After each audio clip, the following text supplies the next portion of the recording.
Your glasses okay there? Can you see through There's them? a cat hair in them. Which cat? Can you tell them by sight?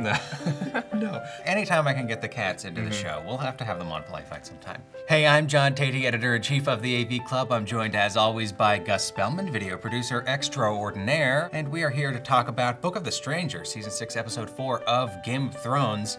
An exciting episode, Gus, but I think sometimes you and I struggle to find something to pull out in Game of Thrones with these big moments, because the big moments aren't that... Sometimes they're not that cinematic necessarily. Yeah, or maybe their cinematic qualities aren't that unexpected. Like I thought that the shooting of the Daenerys moment was pretty straightforward. But it's still impact. You know, it's still that like the Burning Man shot of like the crowd gathered around. Like that works really well. Somebody in the comments said Kumagoro, yeah. We had all lost hope on Dany stopping being boring, and boom, only 3 seasons later, she's not anymore. And I think it's a good point that, like, it's been 3 seasons since we saw her personally do anything especially cool. So I think this felt like a big sort of release. It's also a homecoming of sorts, right? She's back at this temple where she ate the stallion heart, which was a big chapter in the making of the myth of Daenerys. And of course, the Inferno has echoes of the first time she was reborn in fire, right? So I think that this episode, as far as the Daenerys track, was more concerned with echoes than showing us something new, like, for instance, the Arya montage that we saw last week. That's the thing. Sometimes the run-of-the-mill filmmaking does not stop the show from working. Another major callback to the first season, of course, is the Stark reunion. Our first Stark reunion, finally. Right. You know, it was so powerful, and again, it's because it's something we've been waiting for a long time. But here I thought they did something small to accentuate it, which is that if you look at these shots of Sansa and Jon, as Jon first catches sight of her and then she catches sight of him, there's a very different quality to the snow in each of these shots. On Jon's shots, it's falling more heavily and faster, and the flakes seem bigger. Then you cut here, and you can barely pick out the snow. Yeah, and this is the background's all white. They didn't have to frame her with an all-white background. It could have been less snowy on the ground. Yeah, but it's a point of view today. shot. But it could have been less snowy on the ground that day, or it could have been the first shot from his point of view could have been a close-up of her, and you'd see it show up more on her dress. It's just like a subtle difference, but I think it accentuates sort of the distance between them. It feels like they're in different worlds with like different weather. Once he steps into frame with her, then there you get the reverse shot. Now their snow matches. And again, this is very small, and it could be coincidence. But you even said you don't think the snow is real. Well, I don't know. It could go either way. I don't think the snow is real. But you're saying if I say the snow isn't real, then they're making conscious choices on the amount of snow in each shot, which you've got me there. I don't know what to say to that. Maybe it's just one of those things that has no intention behind it, but affected me as a viewer. Okay, but I'm totally legitimate. And in fact, I shouldn't be dickering with you on the question of intention. Dicker away? That's the whole it's polite dicker. That's right. Because you're right. I mean, the lack of snow in the reverse shot does make her feel like she's in a little bit of a different realm, and we don't entirely know what the reaction is going to be here, right? So emphasizing that difference between them, I think, raises the tension. Putting the snow aside, even, I think that point of view shot there with her in the distance, that's a nice choice there. Yeah. All right, so you have... Yeah, I have. Go ahead.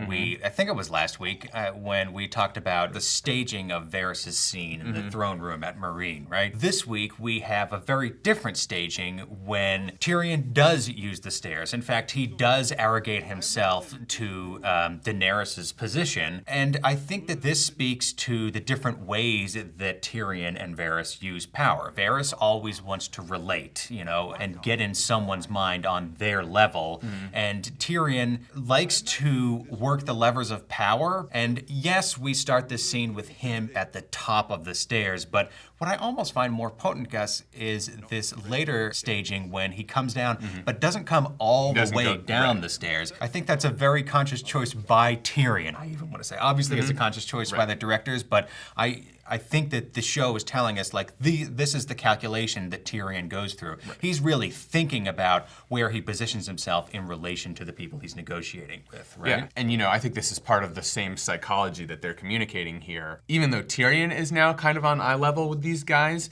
he's set it up that his two taller compatriots are still very much above the other ones. And so he sort of knows that these guys are going to go to Grey Worm and Missandei for advice, and those guys are still very much elevated over the people that they're talking to. Great point. He sort of offers them the power, and so they can't turn it down, and it still has a bigger impact. Big leap of faith by him, yeah. To do that. You're absolutely right. And the action in the scene pivots toward each of them in turn, right? Oh, that's great. So obviously I'm thinking about how people use power and how the camera work and the staging works to sort of give us hints about that, or accentuate that maybe is the word, which is why I love this one scene we have at the Vale, which I find very funny, and I'll tell you why. So we have Littlefinger give this gift of a falcon to Lord Arryn, right? Now, I think that this falcon is as much directed toward Lord Arryn to curry his favor as it is toward Lord Royce, because, now maybe you're gonna think this is crazy, Gus. I think this is one of my funnier theories, but look at this falcon and its sort of puffed out chest. You think it looks like him? I think it looks like him. Yeah, I think funny. It looks like, and what happens in this scene? Littlefinger very quickly lays this trap, and Lord Royce is essentially caged in by Littlefinger, right? I love that. The other thing I wanted to draw your attention to in this scene, notice how in these pivotal moments, Littlefinger is in the background and not even in focus here, right? And this, I think, speaks to how he operates, is he just sort of gently pushes things into motion and then acts like he's back in the shadows, and yet we know that he is the one really holding all the cards in this scene. Now it's the part of the show where we have to talk about Ramsay. Oh yeah. One of your least favorite parts. My least favorite part of the show. I don't mind it so much. So we've got another scene here where, of course, Ramsay kills somebody in a horrible way, and you see her blood spilling out. Very much not the Looney Tunes violence. No, just boring. Just boring. Okay, so this is what a lot of people said. You said in our first episode discussion that you only think violence is gratuitous if it serves no purpose.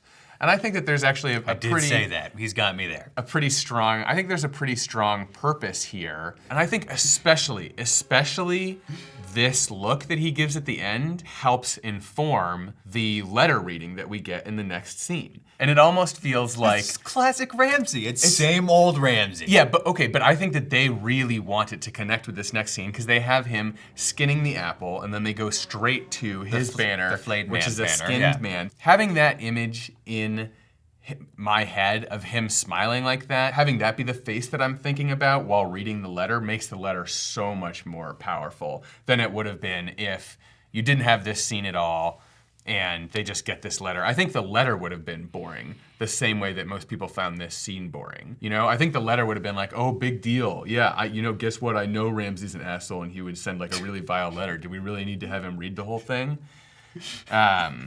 So there you go. That's my purpose. Is that your impression of me? No, that's my impression of the world, John. Okay. Do you think that the letter would have had the same impact without that scene? What impact does the letter really have? Because we already know that Rickon is in trouble, and it's just them learning it now. So it's not to me like a big moment. This letter is the catalyst for Sansa being able to finally get her argument through to Jon, which he's already kind of been like, I don't want to do this. Yes, finally, after 20 minutes of waiting, Sansa gets through to Jon. Sure. All right. See, this... Oh, now you're really getting pissed.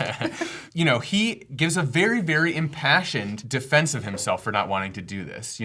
He says, I fought and I lost. I had to do all these horrible things. I've killed brothers of the Night's Watch. I've killed wildlings. I've killed men that I admire. I hanged a boy. And I think that if you compare his list of horrible things to the list of horrible things that we see in this letter, they're sort of parallel. You will watch as my soldiers take turns raping your sister.